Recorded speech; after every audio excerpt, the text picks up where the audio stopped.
Pak Dirut dan Bapak Ibu yang sudah memberikan paparannya.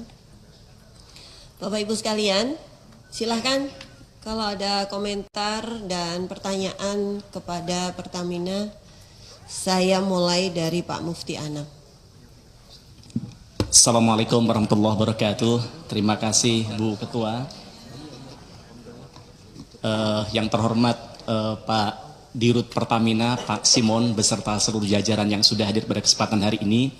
Kami mengapresiasi kehadiran panjenengan semua dan kami mengapresiasi juga atas paparan dari Dirut Pertamina dan beserta beberapa jajarannya tadi soal kesiapan mudik lebaran, Pak. Tentu ini sedikit membuat tenang kami dan masyarakat Indonesia, Pak. Namun innalillahi wa inna ilaihi roji'un, Pak. Di tengah bulan suci Ramadan, hari ini seluruh rakyat marah, Pak. Marah besar.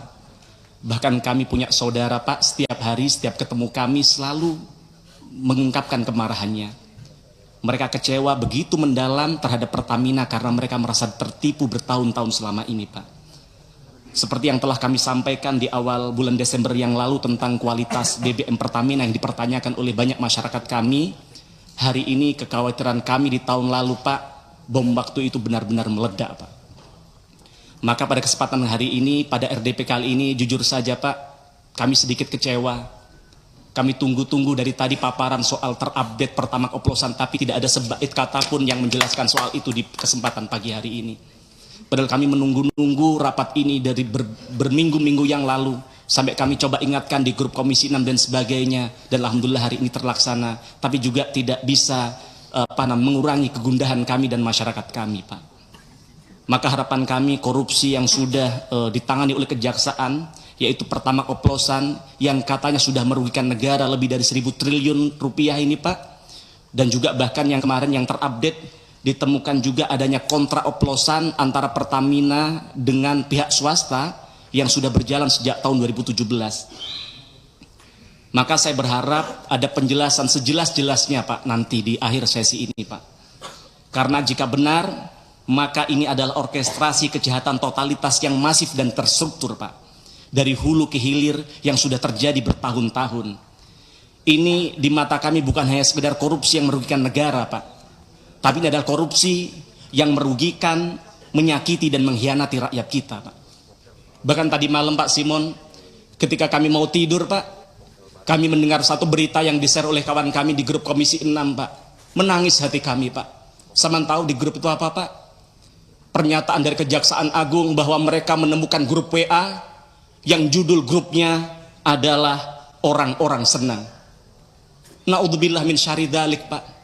Jadi ternyata mereka melakukan selama ini dengan kesadaran, Pak. Dengan menari-nari di atas penderitaan rakyat, merampok bukan hanya dari negara tapi juga dari rakyat kami, Pak. Kemudian Pak Dirut, baru-baru ini Menteri SDM mengatakan akan membangun kilang minyak yang dibiayai oleh Danantara dengan biaya mencapai 500 triliun rupiah. Lah jadi selama ini Pertamina tidak punya kilang baru, Pak. Padahal ketika 2019 yang lalu kami duduk di sini, ketika di situ di tempat Bapak ada namanya Bu Nike, saat itu menyampaikan bahwa RDMP Balikpapan maksimal tahun itu akan selesai, tapi nyatanya ternyata kami baru tahu sampai tahun 2025 itu tidak tuntas juga, Pak. Sedangkan hari ini kebutuhan BBM kita 1,6 juta barel per hari. Padahal targetnya pada tahun 2025 ini sudah bisa memproduksi 2 juta barel, Pak. Artinya kita bukan lagi hanya impor, tapi kita surplus, kita bisa melakukan ekspor BBM. Tapi ternyata semua itu hanya mimpi dan ilusi, Pak. Karena maunya oknum-oknum Pertamina hanya impor dan impor saja, Pak. Jadi saya melihat bahwa sebenarnya Pertamina adalah bagian dari mafia migas, Pak. Karena ternyata mafia migas telah mempengaruhi Pertamina agar menunda-nunda pembangunan kilang, Pak. Di sisi lain juga ada kebobrokan dalam manajemen SDM di Pertamina. Mantan orang dalam Pertamina, mantan orang dalam Petral, entitas mafia yang sudah dibubarkan negara karena tempat sarangnya mafia di dalamnya, malah ternyata Dirut Pertamina saat itu, salah satu orang Petral saat itu menjadi Dirut Pertamina Patraniaga. Maka tidak heran, maka kemudian namanya Rifa bekerja sama dengan geng mafia melakukan perampokan yang begitu besar terhadap duit negara kalau itu betul terjadi begitu, Pak. Kemudian yang kedua, Pak, heboh pertamax oplosan saya rasa tidak cukup dengan hanya meminta maaf lalu seolah-olah dosa-dosa Pertamina selesai, tidak. Lalu bagaimana dengan kerugian konsumen? Apa ada inisiatif dari Pertamina untuk memberikan mengganti kerugian mereka, Pak? Ingat, Pak, mereka beli BBM bukan untuk diminum, Pak, tapi untuk bekerja sehari-hari dari kantor ke rumahnya. Saya maka tidak bayangkan kalau seandainya kemudian oksigen dikelola oleh Pertamina, jangan-jangan dioplos dengan karbon dioksida. Maka manfaatkan My Pertamina untuk bagaimana bisa memberikan ganti rugi kepada rakyat kita, Pak. Dengarkan kata netizen, saya pikir ada benarnya. Gimana untuk mengembalikan integritas Pertamina, mereka ganti gasih Pertamax secara gratis selama setahun misalnya. Tapi itu tidak mungkin. Atau seminggu deh, atau sebulan deh. Atau apa yang bisa Bapak lakukan, yang penting rakyat merasa ada upaya dari Pertamina untuk memberikan perbaikan dan minta maaf kepada rakyat. Ingat, para founding father kita mendirikan Pertamina dengan tetes darah dan keringat. Bagaimana kemudian hari ini dihancurkan oleh internal Pertamina sendiri, yang ini harus dikembalikan oleh Bapak. Kemudian juga kalau kita bicara lingkungan hidup kita, hasil uji lab BBM Pertamina hasilnya di bawah standar, di bawah ketentuan Kementerian LHK. Kandungan sulfur Pertamax ternyata sama dengan Pertalite yang 500 ppm, Pak. Bayangkan, standar Euro 4 saja, RON 92 kandungan sulfurnya harusnya hanya 50 ppm. Belum lagi kalau kita lihat punya tetangga kita Shell hanya 10 ppm, Pak.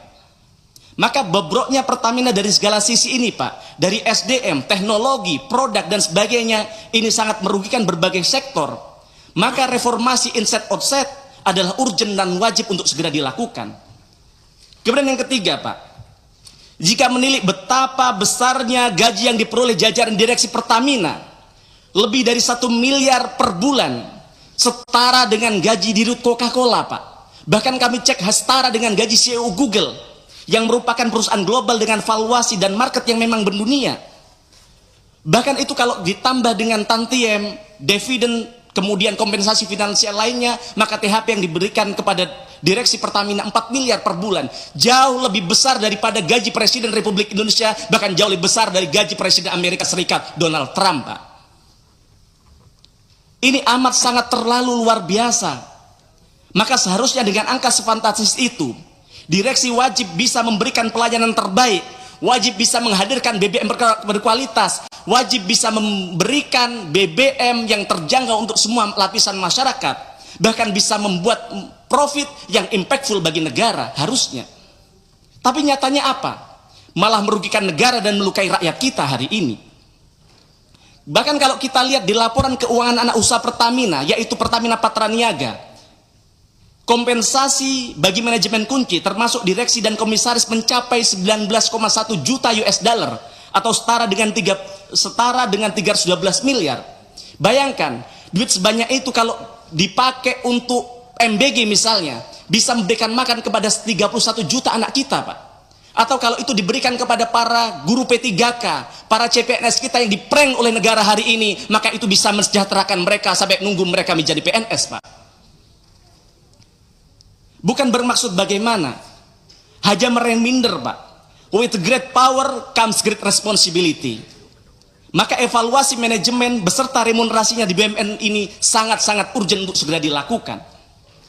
Kemudian yang keempat, Pak Dirut, karena itu saya mengusulkan kepada pimpinan DPR RI, kepada pimpinan Komisi 6, untuk bagaimana segera dibentuk panja BBM Pertamina. Karena jangan berhenti pada pion-pion yang sudah terjerumus ini, Pak. Jangan kemudian ini keluar dari mulut singa masuk ke kandang macan, Pak. Tetapi ini kesempatan untuk membersihkan Pertamina secara menyeluruh.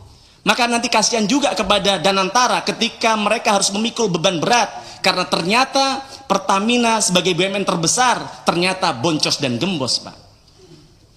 Maka melalui pansus BBM ini kita bisa panggil mantan direksi Pertamina Pak Ahok, yang beliau juga mengkonfirmasi bahwa kalau diundang di tempat ini beliau akan hadir.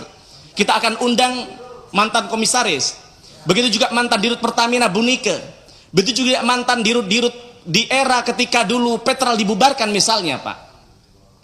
Kita juga bisa memanggil produsen booster ron BBM. Jangan-jangan memang Pertamax adalah Pertalite yang diberikan booster. Maka di kesempatan ini juga saya membantah pernyataan PLT Dirut Pertamina Patraniaga ketika rapat dengan Komisi 12. Beliau menyatakan bahwa tidak ada aditif yang bisa menambah RON. Kenyataannya, Pak PLT, kenyataannya ketika Bapak buka Google, ketika Bapak buka e-commerce, banyak sekali perusahaan yang kredibel, yang menjual aditif, yang menjual booster, yang bahkan menjanjikan bisa menaikkan 5 poin. Misalnya dari RON 90 ke 95 yang jauh lebih besar dari Pertamax begitu. Maka saya sangat yakin masih banyak mafia, koruptor, penjahat lain yang masih bercokol di Pertamina ini. Mereka tinggal menunggu giliran saja untuk duduk pada posisi strategis. Yang artinya Pertamina tidak akan pernah sehat karena di dalam tubuhnya masih tersebar virus-virus yang dorman.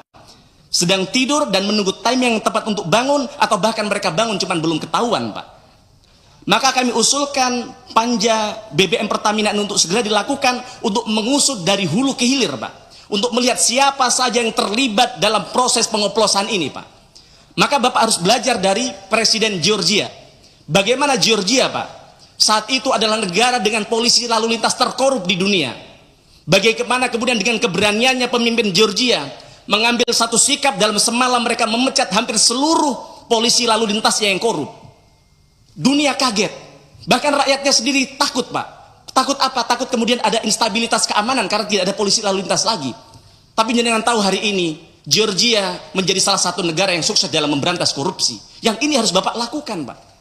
Mohon maaf, mohon izin tanpa mengurangi rasa hormat saya kepada Bapak. Di samping Bapak, Pak Alfian, beliau mantan Dirut Pertamina Patraniaga. Bapak percaya beliau tidak terlibat? Saya juga tidak percaya. Tapi kalau kita belajar di negara Jepang, terlibat tidak terlibat, harusnya Pak Alfian mengundurkan diri dari direksi Pertamina. Untuk membuktikan dulu Bapak benar-benar tidak terlibat, baru kemudian kalau mau masuk lagi silahkan. Kemudian Pak, untuk menyelamatkan nama besar dan bertahap mengembalikan kepercayaan publik, setidaknya saya mengusulkan 2 hal, Pak. Yang pertama, Pak Dirut, saya mengapresiasi Anda ketika konferensi pers menyatakan permintaan maaf atas kejadian Pertamax oplosan. Tapi saya kira itu tidak cukup, Pak. Belum menunjukkan ketulusan hati Pertamina. Ini masih sekedar lip service semata, Pak. Jika memang Pertamina benar-benar minta maaf, maka harus melakukan taubatan nasuha. Harus menunjukkan bagaimana seluruh insan Pertamina itu tidak hanya meminta maaf secara lisan, tapi juga dari gestur, dari perbuatan, dan dari pelayanan yang dilakukan. Tidak cukup pula hanya mengganteng si bocil anaknya Deddy Corbuzier, Pak. Yang ini justru melecehkan, meremehkan, dan melukai hati rakyat. Juga tidak perlu mengendorse namanya Fitra Eri. Yang untung namanya Fitra Eri punya integritas. Karena dia tidak yakin ini tidak benar-benar terjadi, maka dia tidak mau melakukan.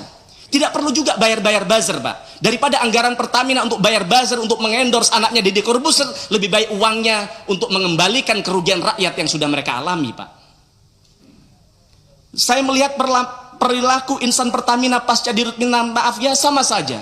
Contohnya, itu Bu Korsek Pertamina Patraniaga. Kami menyampaikan sesuatu secara resmi bahwa kami akan melakukan sidak fraksi PDI Perjuangan, tapi ada balasan dari beliau. Tidak ada. Mas Mufti, iya, aspirasi dari teman-teman sudah terlalu panjang. Sudah terlalu panjang ya, siap. Okay. Sebentar Bu, saya sedikit ingatkan. lagi, tinggal monggo, dituntaskan. Sebentar. Iya, sebentar. Okay. Sampai mana tadi? Nah, jadi maksud kami ada, Pak, harus ada permintaan maaf secara konkret kepada masyarakat. Yang kedua, Pak, tadi Bapak sampaikan bahwa Ramadan sudah dekat, mudik Lebaran sudah dekat, begitu.